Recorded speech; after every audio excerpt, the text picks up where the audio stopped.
Frères et sœurs, nous prions pour que le Saint-Esprit nous renouvelle.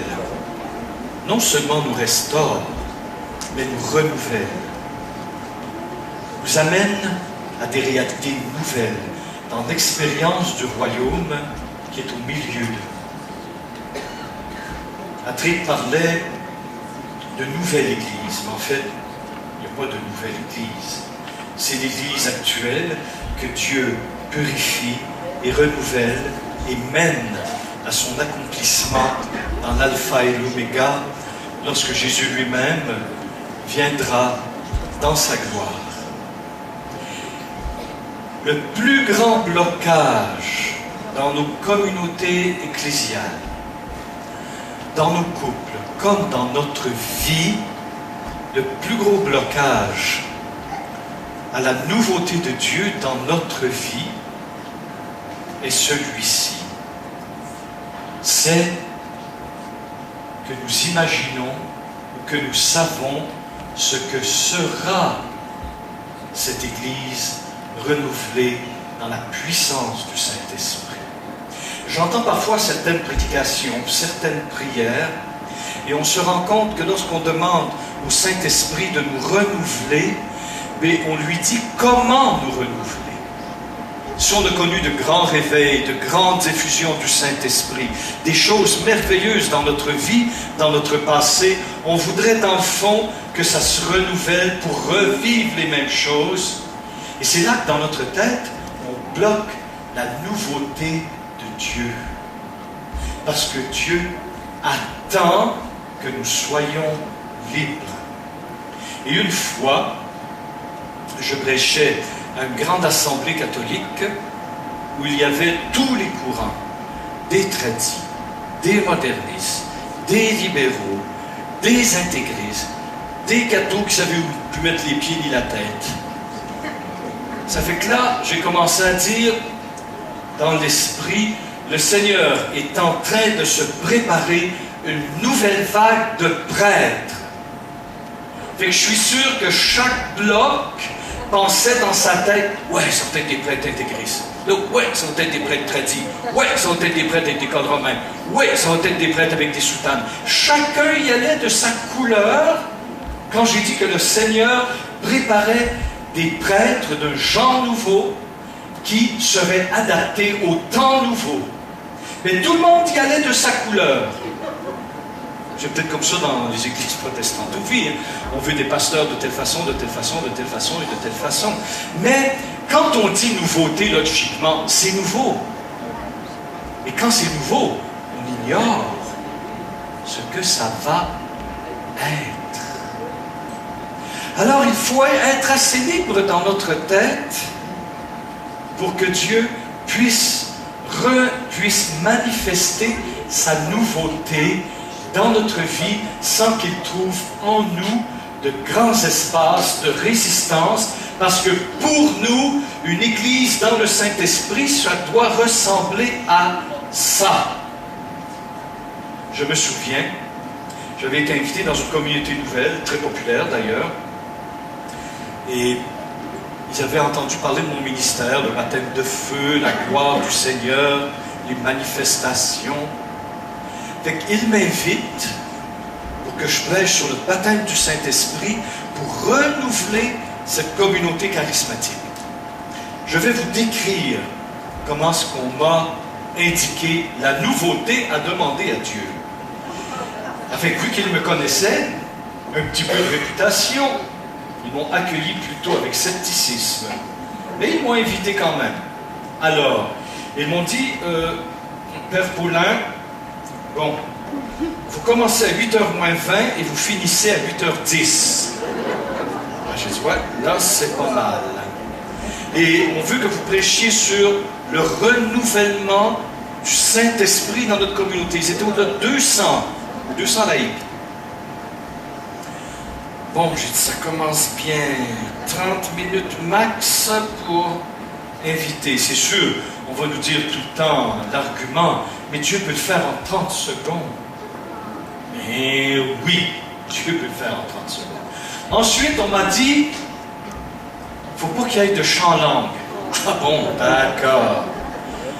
Puis, on n'aime pas ça quand les gens pleurent, parce qu'on sait que dans vos prédications, il y a beaucoup de gens qui pleurent, il y en a qui rient, il y en a qui tombent. Ça, on n'en veut pas. Bon. Alors, j'ai dit, vous êtes sûr que vous voulez être renouvelé dans le Saint-Esprit? Ah oui, ah oui, ah ouais, ouais.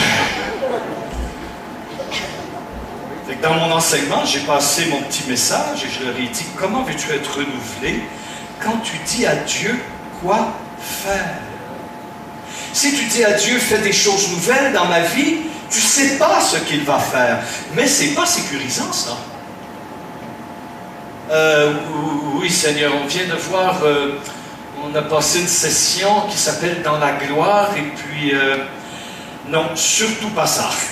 Surtout pas ça. Le Seigneur attend.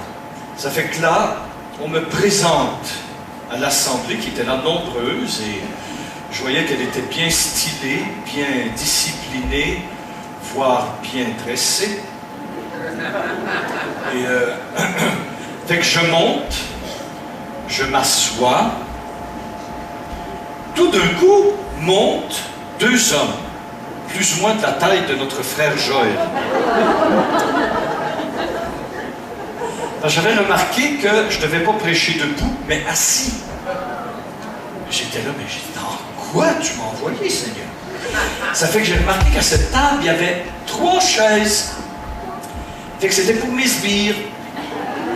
Fait que je m'assois, et 2 sbires se mettent à côté de moi, à droite et à gauche, et les 2 enlèvent leurs montres et me les mettent devant.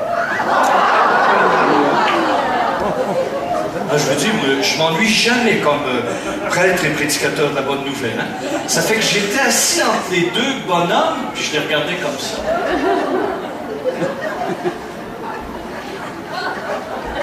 Là, je leur ai dit, ils ne sont pas à la même heure.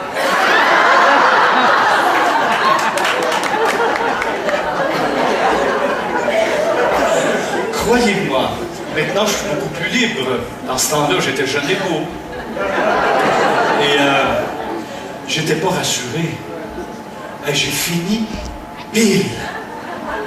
Pile, parce que je voyais les messieurs qui avançaient peu à peu leur montre. Quand l'heure défilait, j'étais, mais il n'y a pas eu de renouvellement. Parce qu'on disait exactement à Dieu quoi faire. Nous, on veut que l'Église de Jésus-Christ soit renouvelée, on a dans notre tête des modèles de renouvellement, qu'on voudrait que toute l'Église vive. On voudrait que tous les malades soient guéris, que tout le monde reçoive l'effusion de l'Esprit Saint. Mais Dieu veut faire quelque chose de neuf qui nous échappe. Et tant que tu gardes dans ta tête un modèle, Dieu attend que tu sois libre pour te renouveler. Le Seigneur respecte ça. Et croyez-moi, mes amis, j'ai rencontré des communautés, des églises de la meilleure volonté qui soit, mais ils étaient tellement arrêtés dans une vision d'église qu'on ne pouvait pas avancer. On était liés. Alors, ça me fait penser un petit peu au passage de Marie-Madeleine à la résurrection de Jésus. Rappelez-vous, Marie-Madeleine, elle s'en va au tombeau avec des aromates. Oups, le tombeau est vide. Jésus se révèle près d'elle, devant elle, et là, elle le regarde par croix, elle croit que c'est le jardinier. Mais écoute, si tu l'as changé de place, dis-le-moi, et je vais aller faire tout ce qu'il faut faire pour son embaumement. Pardon? Son ensevelissement. Mais elle avait devant elle Jésus. Elle avait devant elle Jésus. Mais pourquoi elle ne l'a pas reconnu tout de suite? Il y a beaucoup d'explications bonnes qui ont été données, mais c'est peut-être pas les seules. Pilote de chasse, mon rêve.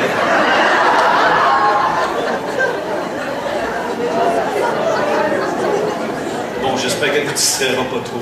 Ah oui, vous voyez tout à l'heure, j'ai fait un petit peu d'humour, basé sur des faits vécus. Et ça a touché un homme, ça lui a fait plaisir, parce que mon frère qui est là, viens. Mon frère est pilote de chasse. Et il a été instruit au Canada. Et oui, c'était le meilleur.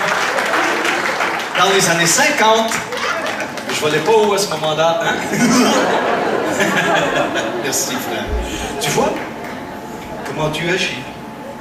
Alors, Marie-Madeleine, elle était là, puis elle disait, mais dis-moi, où tu l'as mis? Mais pourquoi ne l'a-t-elle pas reconnu? Bon, Jésus a changé de forme pour ne pas se faire reconnaître tout de suite, etc. Ça, c'est les disciples d'Emmaüs. Mais elle, pourquoi ne l'a-t-elle pas reconnu? Parce que ses yeux étaient vieux. Elle avait de vieux yeux.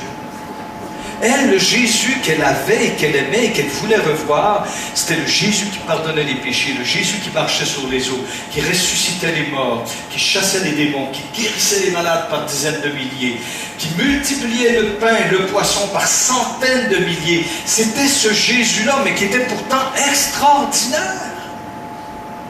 Et elle avait été sauvée de 7 démons, la bonne femme, hein, faut pas oublier. Fait qu'elle, c'est ce Jésus qu'elle voulait. Et si Jésus ne s'était pas révélé à elle en lui disant « Marie », c'est quand Jésus, lui qui connaît le nom de ses brebis, dit son nom, c'est là qu'elle vient dans la nouveauté. Ah, Jésus, elle se précipite sur lui, elle prend ses pieds. Là, Jésus dit « Hey, ne me retiens pas, je suis encore parti vers le Père. Oh! » Ça, c'est mon interprétation personnelle. Mais elle ne doit pas être trop loin. Ne me retiens pas. Alors, ce qui la retenait, elle, ici, elle n'avait pas eu la révélation, elle n'aurait pu jamais entrer dans la nouveauté de la résurrection. Moi, j'ai lu, je ne sais pas combien, de grandes réformes dans l'Église catholique, de grands réveils dans les églises protestantes. J'en ai vu. Mais c'est de merveille en merveille ce que Dieu fait. Mais j'ai dit à Dieu dans mon cœur, c'est pas ça que je veux vivre. J'en veux plus, puis je veux plus de nouveautés. Donc, je me refuse de penser ce que serait cette nouveauté. Parce que si on dit nouveauté, il faut être logique, frères et sœurs. Nouveauté, tu sais pas c'est quoi? Ah, mais j'ai eu une révélation. Oui, garde-la pour toi. Moi, j'aime mieux ce que Dieu va faire de neuf. C'est pour ça, nous, on vit des choses très belles. La majorité d'entre nous, vous nous connaissez dans nos ministères. Vous cheminez, vous avez reçu. Mes frères et sœurs, ce n'est pas l'unique modalité de la manifestation de Dieu dans la vie de l'Église. Nous sommes une infime minorité de chrétiens. Dieu travaille son peuple d'une autre manière. Et cela nous échappe, et cela ne nous appartient pas. C'est Christ qui est la tête et le chef de l'Église. Alors Dieu va faire des choses nouvelles. Et Dieu va secouer des structures qui étaient bonnes, mais qui ne correspondent plus à ce que lui veut faire maintenant. Et c'est là tout le piège des intégristes ou des tradis dans nos différentes confessions chrétiennes qui voudraient revenir à de vieilles formes parce que ça rassure et on pense que ce qui était bon hier est bon aujourd'hui et sera bon demain, sans nécessairement vider les bonnes choses du passé sur lesquelles nous reposons aujourd'hui. Il ne faut pas oublier. Mais si on veut des choses nouvelles, il faut que notre propre vie soit libre. Parce que Dieu veut du neuf. Amen. Amen. Et Dieu le veut, hein, croyez-moi.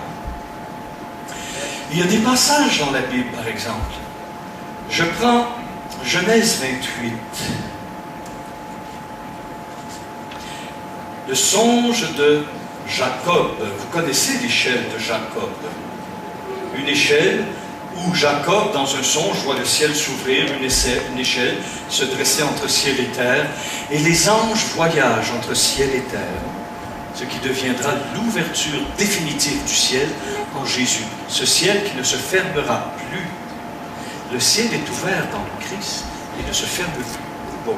Et tout d'un coup, au bas de l'échelle, voilà que le Seigneur, au verset 13, 28-13, voilà que le Seigneur se tenait devant lui,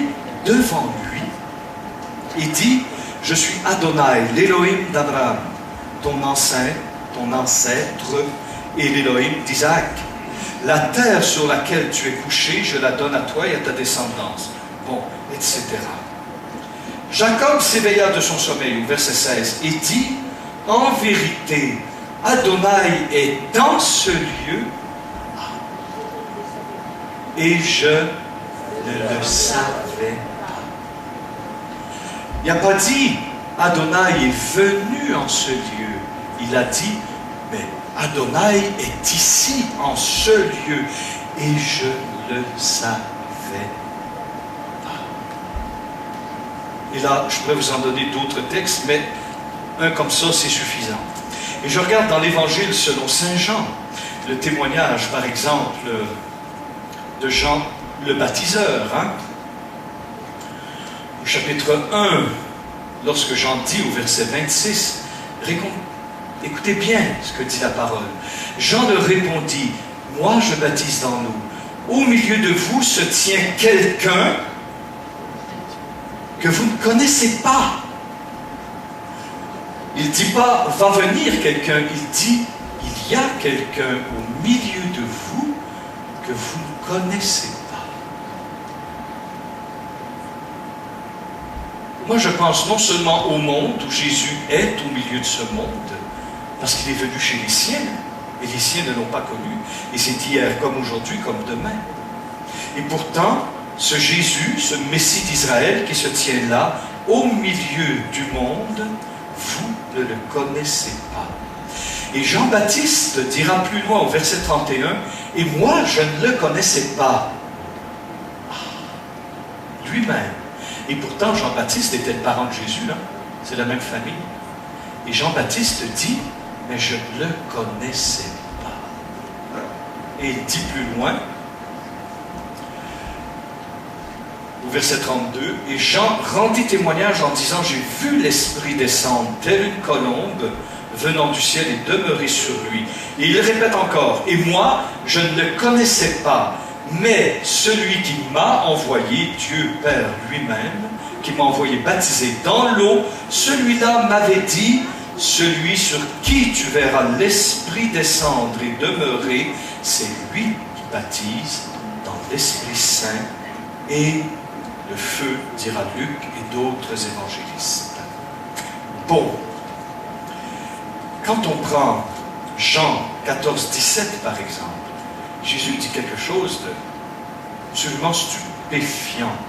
Lorsqu'il dit en 14, 17, « L'esprit de vérité que le monde ne peut pas recevoir parce qu'il ne le voit pas. » Il y a une vision du Saint-Esprit. Parce qu'il ne le voit pas, ni ne le reconnaît. Et on pense à ceux qui détractaient Jésus en lui disant, c'est par le démon que tu chasses le démon. Ce qui était le blasphème contre le Saint-Esprit. Parce qu'il ne le voit ni le reconnaît. Vous, et là je vous interpelle fortement, vous le connaissez, dit Jésus à ses disciples et apôtres. Vous le connaissez. Coucou! Je le mets en question. Parce qu'il demeure auprès de vous et en vous, il sera lors de la Pentecôte. Parce que le Saint-Esprit nous habite. Alors, Jacob, comme Jean-Baptiste et d'autres, reconnaissent eux-mêmes que Dieu est là au milieu de nous. Et je ne le savais pas. je ne le connaissais pas, et encore moins, je ne le reconnaissais pas. L'Esprit Saint est au milieu de ce monde, mais ce monde ne peut pas le voir et ne le connaît pas. Mais vous, vous le connaissez. Alors, le trait commun qui est de Jacob jusqu'à Jean-Baptiste et à tant d'autres, comme par rapport au Saint-Esprit, c'est que pour reconnaître la présence de Dieu, il a fallu une révélation surnaturelle. Il a fallu qu'Adonai Elohim se révèle à Jacob par ce fameux songe de l'échelle où Adonai vient devant lui, et il lui dit, cette terre, maintenant, je te la donne à toi et à ta descendance. Et là, Jacob, après son songe, mais je ne le savais pas, mais Dieu est ici. Et ça l'a pris l'éveil de sa conscience spirituelle par la grâce du Saint-Esprit pour reconnaître que Dieu était là. Et Jean-Baptiste aussi, c'est quand Dieu lui dit, tu le reconnaîtras, celui qui est l'anneau de Dieu, lorsque tu verras l'Esprit venir et demeurer. Ça, c'est très spécifique chez Jean. Hein?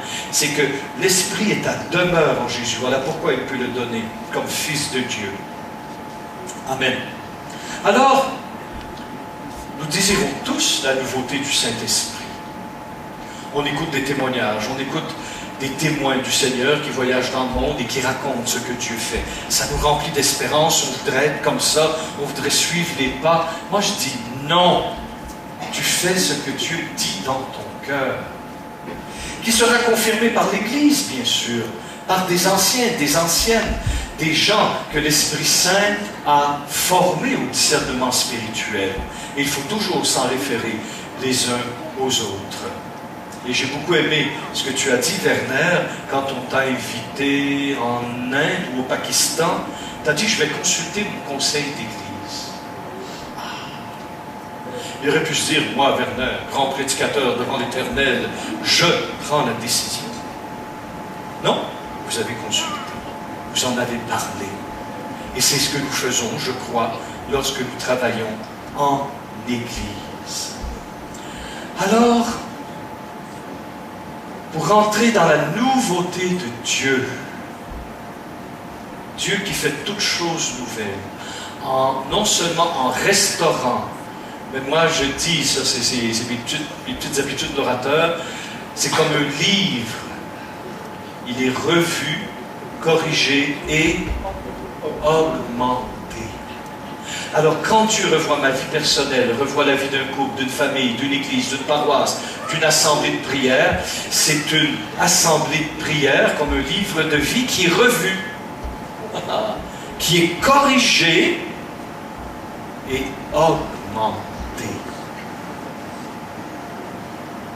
Alors voilà pourquoi dans cette vie d'esprit, dans ces œuvres de gloire que Dieu manifeste aujourd'hui, et nous n'avons pas fini d'en voir, la condition sine qua non d'entrer dans la nouveauté de Dieu, c'est nous-mêmes d'abandonner tout ce que nous croyons être, ou tout ce que nous croyons ce que Dieu devrait faire pour renouveler ses églises. Coucou! Parce qu'on dit à Dieu quoi faire. On dit à Dieu quoi faire. Remarquez, frères et sœurs, on est comme Jacques et Jean. Là, tu as la mère qui veut le meilleur pour ses fils et qui arrive... écoutez bien ce qu'elle dit dans l'Évangile. Hein? Seigneur, nous voudrions que tu fasses ce que nous allons te demander. Ce n'est pas de prière, ça c'est un impératif. Hein? Autrement dit, tu fais ce qu'on va te dire. Il ne pense même pas à la gloire de Jésus. Il ne pense même pas à l'intimité du Seigneur qui vient de confier son angoisse. Hein? Le Fils de l'homme va être livré. Jésus a ouvert son cœur souffrant à ses disciples, à ses intimes, mais de mon Jacques et Jean, eux qui ne pensent qu'à leur gloire, qu'à leur Église, qui ne pensent qu'à leur groupe de prière, leur assemblée. Ils disent, Seigneur, nous aimerions être à ta gauche ou à ta droite. Et pour avoir une position de puissance, il faut éliminer ce qui est autour de toi.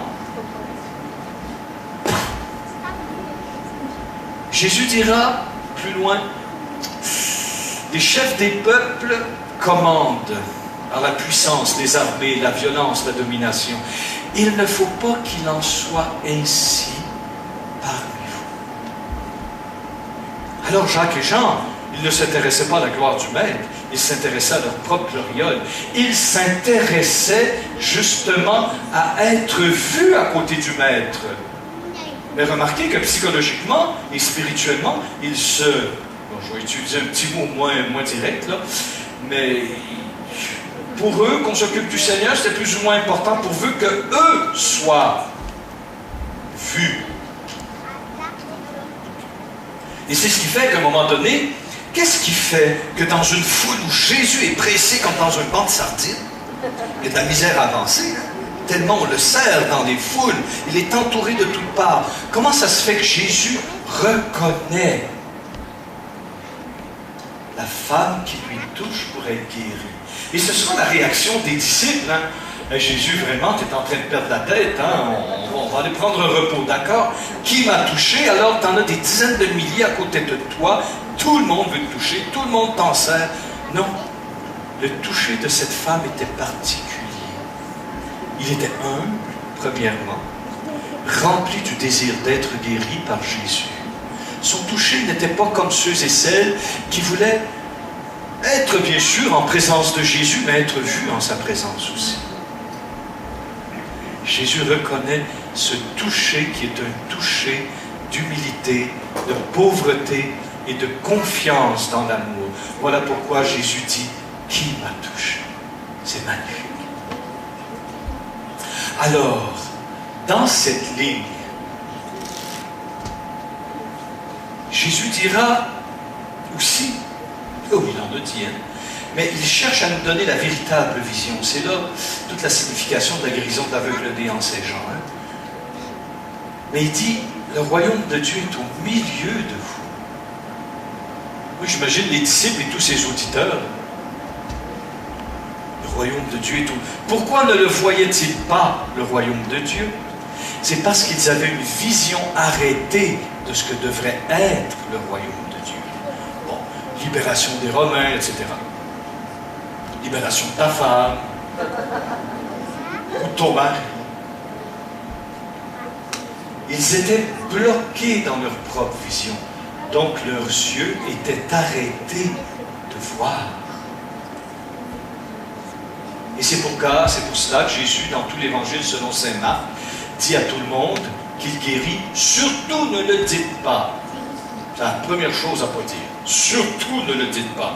Tout le monde tout de suite, hey, il m'a guéri. Bien sûr. Vous ne savez pas, Jésus le savait. Pourquoi il faisait ça? Parce que justement, on voulait le saisir pour le faire roi, dit le chapitre 6 dans l'évangile selon saint Jean. Et Jésus, voyant qu'il voulait se saisir de lui pour le faire roi, Jésus s'échappe. Mais pourquoi s'échappe-t-il?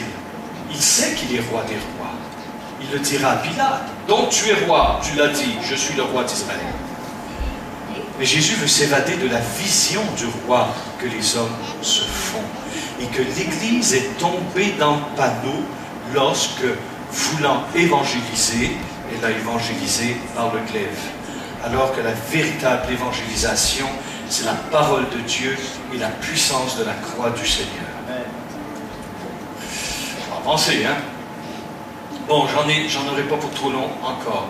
Mais cette nécessité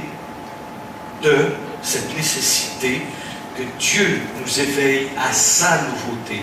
Mais pour cela, il faut nous-mêmes être libres. Libres.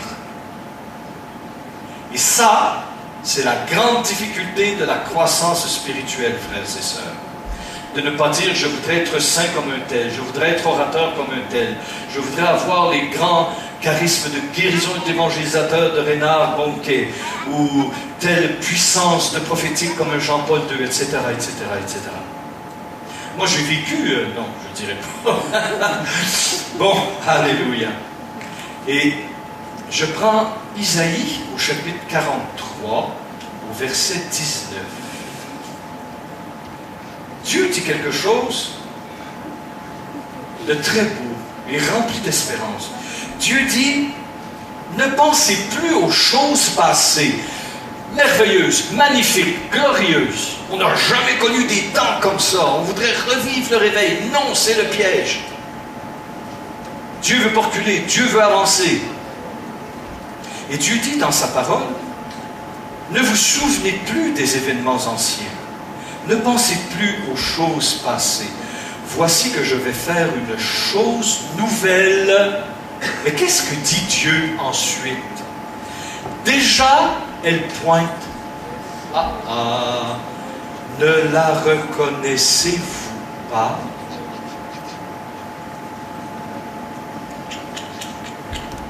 Dieu dit, mais je fais une chose nouvelle.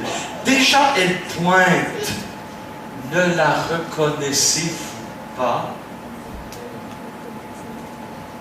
Mais pour la reconnaître, il faut avoir des yeux nouveaux, libres de tous les événements anciens et aux choses passées, comme dit la parole.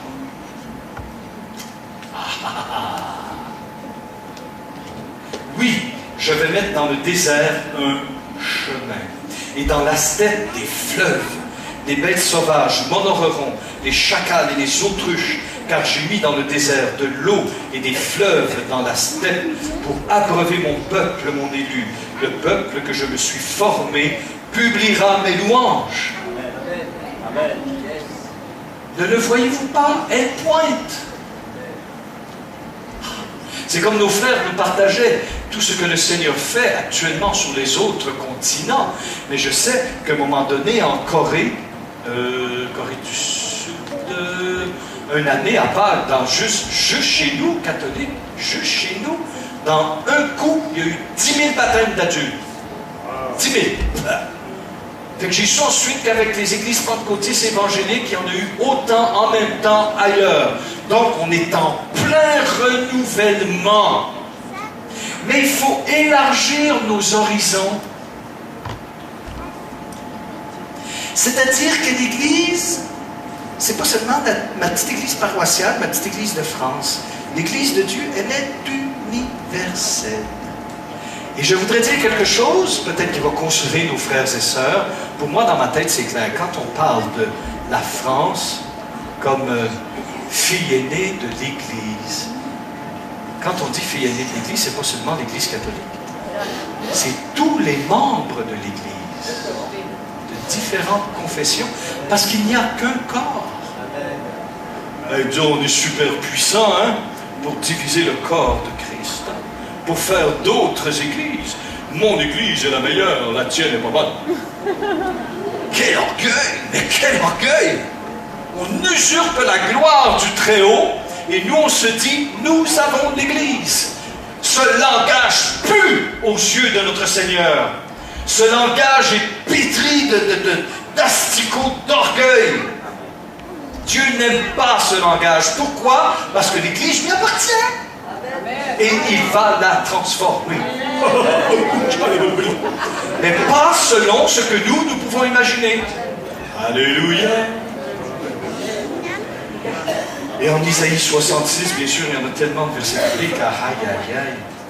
Au verset 22, Dieu dit quelque chose de très beau. Ouais, là, il est trop tard pour vous parler de ces choses. Je vois que vous êtes fatigués. Moi, si vous aviez dit oui, parce que moi aussi, je suis fatigué. Vous n'êtes pas compatissant pour vos serviteurs. Écoutez bien ce que dit la parole. Car de même, Isaïe 66, 22, car de même que les cieux nouveaux et la terre nouvelle que je fais, subsistent devant moi, dit Dieu. Les cieux nouveaux, la terre nouvelle, elles sont là devant moi. Tout est accompli dans le Christ. Tout dans le Christ est accomplissement. Il est l'amen du Père. En lui, toutes les promesses trouvent leur accomplissement. Jésus n'a été que oui aux promesses de Dieu. Jésus n'a été que oui à la volonté du Père. Un point tel qu'il dira, lorsque les disciples reviendront de leur commission, et ils le voient discuter avec une femme samaritaine près de la Samarie, Jésus dira, ma nourriture, c'est la volonté de mon Père. Il se nourrit en faisant la volonté de son Père. Alors, les cieux nouveaux et la terre nouvelle que je fais subsistent devant moi, oracle du Seigneur. Ainsi, écoutez, même si vous êtes fatigué, on ne passe pas souvent dans le coin, ainsi subsistera votre race et votre nom. Alléluia. Moi, j'ai des petites nouvelles pour vous. Si vraiment nous sommes en Christ, et je le crois, de chacun d'entre nous, ce Dieu juge les cœurs et les reins. Un instant. La parole de Dieu nous dit dans l'Épître aux Hébreux que nous avons part aux forces du monde à venir. Hébreux 6.4. Écoutez bien, je peux vous tenir encore quelques minutes d'enseignement? Merci. C'est parce que c'est trop important ce que je vais vous dire. Il dit au verset 4, il est impossible en effet pour ceux qu'une fois ont été illuminés, qui ont goûté aux dons célestes, qui sont devenus participants de l'Esprit Saint, qui ont goûté la belle parole de Dieu et les forces du monde à venir. C'est-à-dire que moi, maintenant, par la foi qui suis uni au Christ, recevant de lui ses propriétés victorieuses de ressusciter, je participe aux forces du monde à venir. Qu'est-ce que ça veut dire? Jésus dit de lui dans l'Apocalypse, je suis l'alpha et l'oméga. Je suis l'alpha des commencements du monde et je suis l'oméga de l'accomplissement du monde. Donc, quand tu es en Christ dans la foi, tu vis quelque chose de l'oméga. Étant dans le Christ, qui est l'accomplissement du monde à venir, quand tu vis vraiment ta vie chrétienne, tu goûtes maintenant au monde nouveau, c'est-à-dire que tu goûtes ce que Dieu disait en Isaïe 66, 22, tu goûtes maintenant aux cieux nouveaux et à la terre nouvelle qui subsiste devant lui dans le Christ, qui est l'alpha et l'oméga. Alors, moi, qui suis dans le Christ, dès aujourd'hui, par la grâce de l'Esprit, je goûte aux forces des cieux nouveaux et de la terre nouvelle. Maintenant, parce que je vis dans Christ qui est alpha et oméga. L'alpha, moi j'aime ça, je suis en train de composer un cantique qui appelle Jésus l'alpha des temps anciens et l'oméga des temps nouveaux. Tout cela est réalisé dans le Christ. Alors, quand tu vis avec le Seigneur, tu reçois l'Esprit Saint de la nouveauté de Dieu, tu communiques dans ta foi aux cieux nouveaux et à la terre nouvelle qui subsistent devant Dieu en Christ notre Seigneur.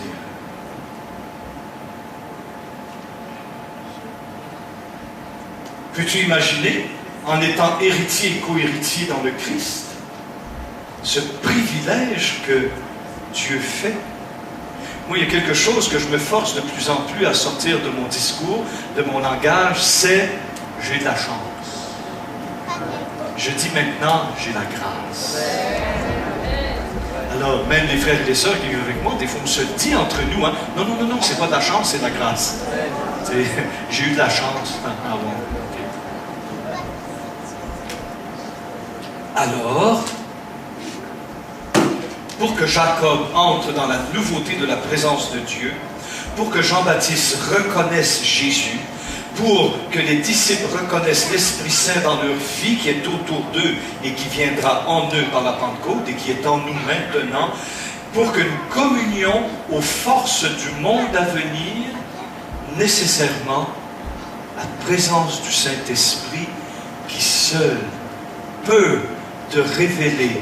Et lorsque, écoute bien, lorsque le Saint-Esprit révèle, il te transforme intérieurement en ce qu'il te révèle. Lorsque Jésus dit à Marie, Marie, en même temps qu'il y a révélation de Jésus, il y a en elle une transformation de son entendement de façon spirituelle. Elle reconnaît Jésus. Et tu ne peux pas reconnaître Jésus sans une transformation spirituelle.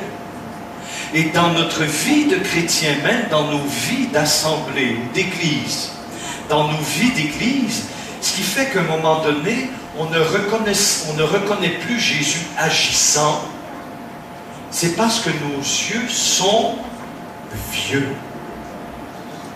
Nos yeux sont vieux. Et là, il faut la mettre profondément. Il ne s'agit pas de dire c'était un feu de paille, c'était émotivité, je me suis fait avoir durant des années, non, Dieu n'existe pas. Et là, on remet tout en question parce qu'on est dans une période, une transition où Dieu nécessairement a besoin de temps pour transformer ton regard. Parce qu'on ne peut pas aller de gloire en gloire sans que le Saint-Esprit ne renouvelle de gloire en gloire notre capacité de discerner sa présence. Alors le cœur de cet enseignement,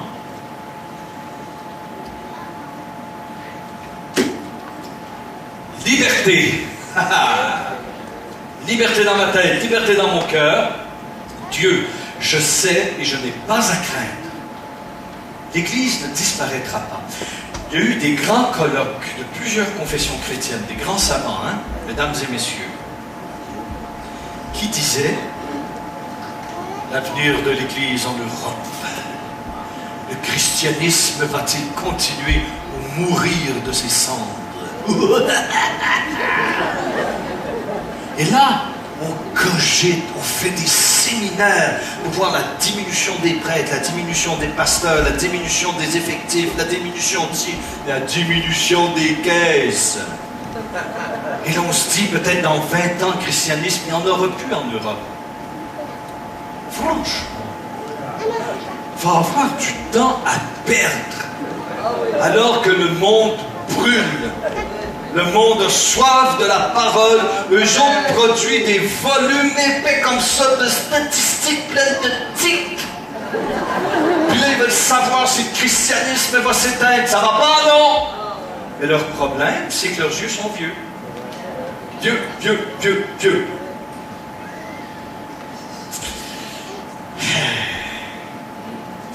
Alors on peut être comme Marie. Où l'as-tu mis?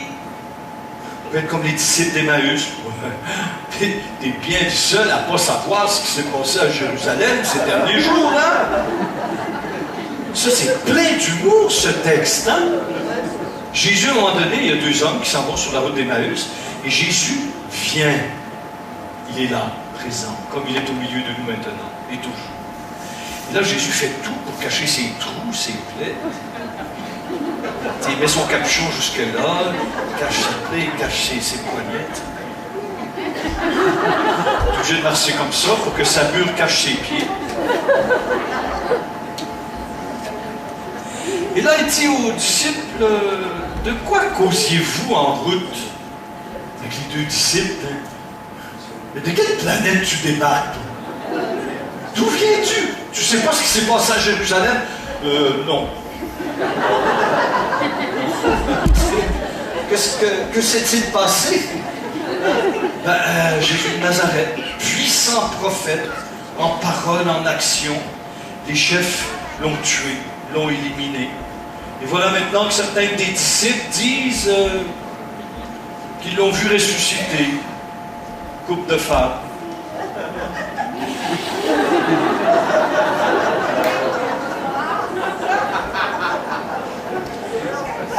C'est pas écrit dans le texte, hein? Certains disent qu'ils l'ont vu ressusciter. Il faisait noir, hein? Ils arrivent vis-à-vis d'une auberge, bien sûr, hein? Et lui fit semblant de continuer. Il savait bien, il fit semblant de continuer. Hey Seigneur, ben Seigneur, hey toi l'inconnu, viens manger avec nous. Moi j'imagine Jésus qui boit, il s'en sort pour lui tout. C'est une blague, oh! J'ai bon, je n'ai pas manqué de respect au Seigneur, ne vous en faites pas. Bon. Fait qu'ils sont là, à table avec Jésus. Jésus rompt le pain, il disparaît.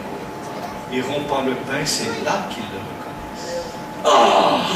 Notre cœur n'était pas-il tout brûlant lorsqu'il nous expliquait la parole? Et ils l'ont reconnu à la fraction du pain. Leurs yeux se sont ouverts. Révélation.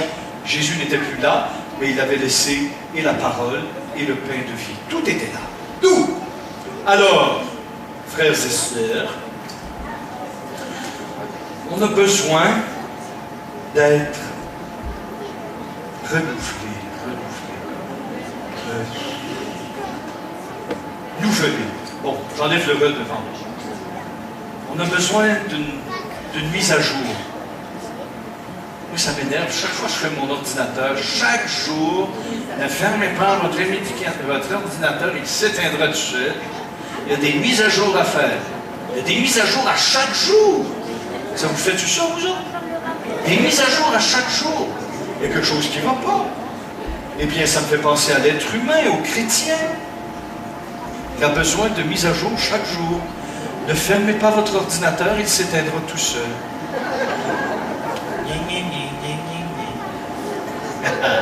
Alors, on va prendre juste quelques minutes. Parce que déjà, nous avons beaucoup prié. On va demander au Seigneur, on va chanter un cantique à l'esprit, le mien, non? Change mon cœur de pierre en un cœur de chair. C'est quoi un cœur de chair?